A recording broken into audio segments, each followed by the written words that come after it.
Welcome, everyone. Welcome back to part two of a sensual energy healing experience. I am Amina Sai. As promised, I will be breaking down a little more about the type of energy work that I do, as well as provide information on energy healing and the proper ways to go about it. So I know last week we had talked about what was energy, and we learned the laws of, it's neither created nor destroyed, it's just transferred.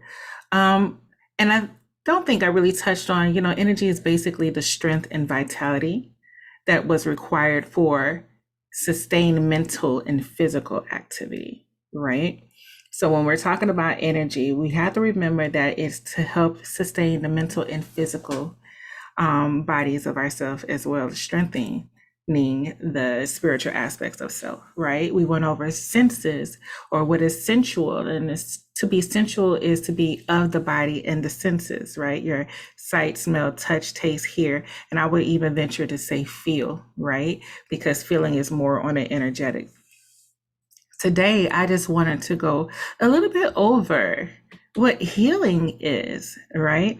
And I'm just going to share just a portion of my screen for a little document that I use for my certification courses, right? So healing, by definition, is the reparation, removal, and or purging of anything that interrupts the universal flow.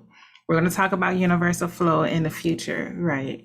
But the number one question or statement that I get from people is, I am starting my healing journey. I want to heal, and I want to help heal other people.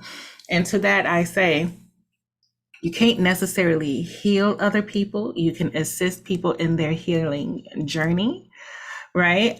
But when we are going for services and someone comes to me for a Reiki service or an energetic tune-up, right?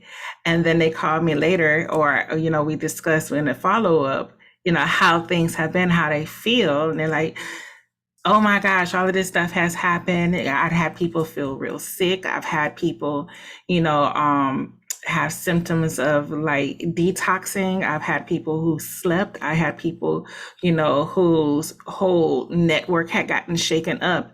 And that doesn't mean that Reiki or energy healing did not work. It actually is working, because how do you repair anything? To repair anything, you have to address that something was broken, right? Who's repairing anything that's already fixed? So when something is broken, there's a reparation process that has to be made, right? Removal, a lot of times, where you at versus where you want to be or where you need to be will cause some removal in your life, right? Removal of ideas, removal of people, removal of situations, or getting you out of the way to help protect you, right? And purging is the same way. So a lot of people sleep on the effects of energy. Their energetic makeup can affect your physical makeup, right? So when we're talking about purging and those who have gotten sick, there are things that are in your body that needs to be cleared for you to be in alignment with just source energy, right? With your mother, father, creator, with your God, whoever you are, speaking to as your higher power, right? Because we're going to talk about spirits and the spiritual beings and things like that later on. But this is the healing process. So whenever you are getting a session from a practitioner, or even like a master Reiki practitioner as such in myself, and you are feeling a little flux, and maybe you feel a little down, and maybe some thoughts and ideas are starting to come up, populate or whatever to address, and you might feel a little agitated or whatever, that is part of the healing process. Your goal now is to, like I tell a lot of people, journal what is coming up for you. Right? It's very important. What is coming up? How is it making you feel? Because energy or the healing is pointing you to that which needs to be released. Right? People saying, oh, you're acting brand new or whatever, or they just disappearing after you have focused on your healing journey. Know that is necessary for you, right?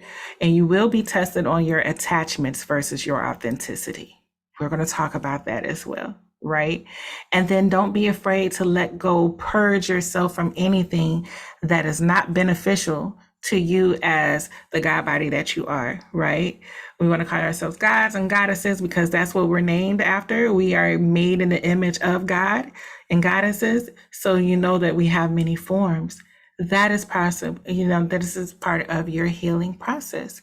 So don't be afraid to let the energy help repair you, remove distractions out of your way, or purge you from anything that is keeping you from your God body. This is just your little snip on what the healing is, right? Oh, you know what? Let's go through just reading this little document, right? When you put all of this together, the sensual energy healing process together, right? We are repairing, removing, and purging anything that blocks the universal flow within the body and the senses. The major key is we channel universal strength and vitality through our bodies to repair, remove, and purge anything that interrupts the universal flow. And we use our senses to intuitively guide us. All right. So as you go through this week and you're putting intention to further your healing, just remember everything is working for you, not against you. So cheers to your healing. Live for a living. And if you have any questions in regards to the sensual energy healing process, feel free to contact me. Write it in the comments. I like it to be interactive. What do you want to know? Let's make this a community effort to healing ourselves. All right. Peace, y'all.